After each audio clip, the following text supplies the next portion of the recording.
Hello students, how are you? So this question is from AP Physics 2024 free response question. In this question they are asking like a student hangs a spring of unknown spring constant K vertically by attaching one end of the stand as shown in figure 1. The other end of the spring has a small loop from which small cylinders can be hung.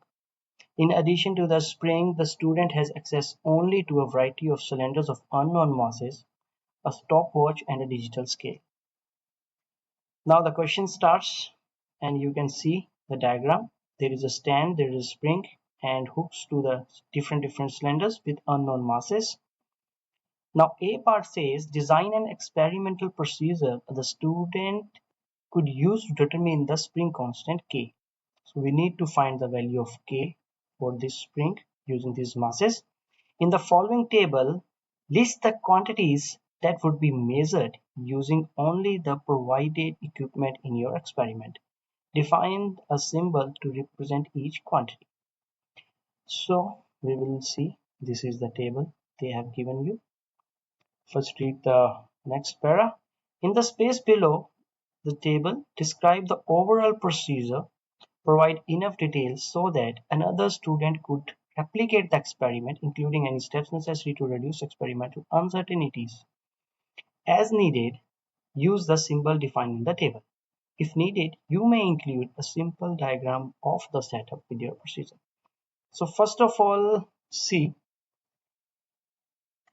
so there is like a spring and we have to find the K of this spring and we have different masses. So we will first use the digital scale. Why? To measure weight. To measure the weight of these masses, we need this digital scale. So first of all, we will calculate the mass of the weights. Then the stopwatch is also given to us. So in the procedure, you will write, first of all, measure the weight from via digital scale. Then put this weight over there. Once it will be here,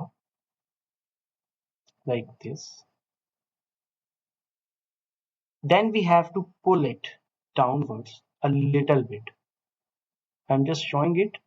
You can draw it in your exam or may not be. That depends on you. So once it will be down, so we will measure the time for oscillation. Time for oscillation, that you can call it T, and weight you can call it like W or the mg also. Otherwise W is okay. So the procedure is, first of all we have to weight the cylinders, we have to put it there on the spring, and then we have to pull it little bit down, and then we have to leave it, and this one wave is one oscillation. So we can go for more number of oscillations and calculate the total time, because it has also said, they are saying to reduce the experimental uncertainty. So we can write, to reduce the uncertainty we can use different weights, or we can repeat the process with single weight also, and we can do again and again, like once we have pulled and we have, you calculate it for like 5 times. For the 5 times it moved and you got 6 seconds, so T will be 6 by 5.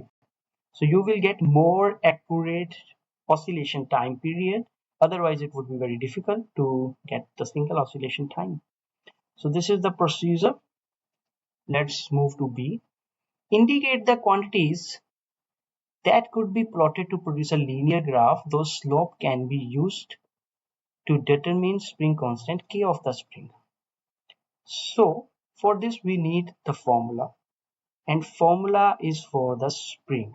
And if you do not remember the formula, I'll just show you that this formula is also given in this examination data booklet also. So we will be using this formula. Okay, so these formulas are given in your exam, so you can take help from them. Okay, now move again to the same. So the formula says that t equals to 2 pi root m over k. Do not confuse with k over m. Okay, so this is the formula. So we can now convert it to t square equals to 4 pi square m by k. And we need to calculate k. We can move like this, like m equals to, take this k there, k by 4 pi square, and this will be t square. So see, there can be different permutation combination, but you have to write only one answer. So you can write like this, because now this has been converted like y equals to mx. So for the x that is horizontal, you can put t square, and for the y you can put it m. Okay, if you will like put 4 there, then also it would be right, but then the slope will change. This briefly describe how the slope of the graph will be analyzed. So now the second part, that is slope. So this is slope, this m is called slope. So for the slope, you will say that slope will be k by 4 pi square. So now k will be s, that is slope into 4 pi square. So this will be applicable for this only. Like if you will change this, you will put this 4 somewhere there, then whole slope and the k value will be changed. Okay, now move further. Okay, now the question has a little bit changed. In a different experiment, the student attaches one of the spring to the force sensor. This is the force sensor, and spring has been attached, and the other end of the spring is attached to the card with mass 0.25 kg. Always write all the data on the figure. It would be easier to you. The student places a motion detector to the right of the cart. Okay. Pulls the cart to the right a small distance so that the spring is stretched. So this has been moved like this a little bit. Delta x we can say. The student releases the cart from the rest. So from here velocity is 0, and then it started oscillating. Okay. The following graphs show the velocity of the cart and the force F exerted on the cart by the spring as a function of t. So both are in the with the function of t. This is the velocity vt graph, and this is ft graph. So let's see what it wants to do.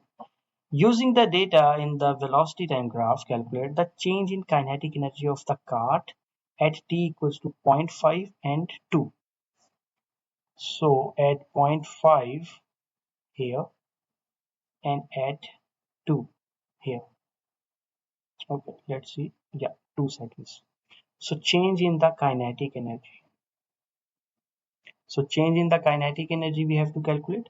So Ke final minus Ke initial, and this formula will be like half mv square. So you have to write like in a proper manner. You have to say that kinetic energy formula is half mv square. You will get 1 point for this.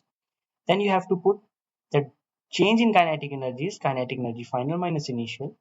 So this will be the final, and this will be the initial one. So this will be the velocity is 0. So you have to write the full formula to get full marks. Otherwise we can skip this, and then this is 0.3 whole square. But okay, yeah, then it will be like this will be 0. It will be minus of half 0.25 into 0.3 whole square. So this you have to solve. Let me see whether my calculator is there. Yeah, Okay, so 0.25 into 0.3 into 0.3, this divided by 2. So it will be 0.011. So this is the change in kinetic energy, and this is negative. Okay. So change in kinetic energy we have calculated, and if you want to understand how it is moving, you can see like this is started from here, so this is moving like this. Okay, so this point is here. Okay, not into theory much, we will do in the class. Using the data in the force time graph, estimate the change in momentum of the cart. Now we have to find the change in the momentum from 0.5 to 2.5. Okay, can you do it? From 0.5 to 2.5. See, when we talk of momentum, we take that force is constant or variable. So here the force is variable. Being variable, we will not directly do the maths. Okay, we will not use MV formula. We will not say that change in the velocities into the mass. So this formula will be wrong for this situation. What we can do here is we have to take the area under the curve. So area under the curve will provide us the change in momentum, and that is 0 because it's a proper sine curve. So the area of this would be equal to this, and this is a negative portion and this is a positive portion. So you will write here like it will be 0. So you can write because the area under the curve is 0. So the answer is 0. Do the data from the velocity time graph confirm your estimation from the part C. So from VT graph also they want to say that whether we are getting it the same answer or not. So from the VT you will see like this. So this is 1 point and this is 1 point. So if you will understand, like at this movement, this object has started moving here and this object is moving like this. So here this object is moving like this. After 1 second after there, this object is moving towards the right. So up to this, up to 2, this is moving like this. And here again this has started the same circle. So now this, so both the directions are same. So if we will say the change in the velocity is 0 because magnitude is also same and direction is also same. So we will say that at 0.5 and at 2.5 the velocities are same. So you will write like this: at 0.5 seconds and 2.5 seconds the velocity is same. So the estimation from part 2 is right and change in momentum is 0. So this is how you have to solve it, and if you still have some doubt into it, you can put it into the comment section, or if you have some other questions to do, you can send me your questions and I would be very happy to solve them and post it on the YouTube. Okay then, thank you for watching this video.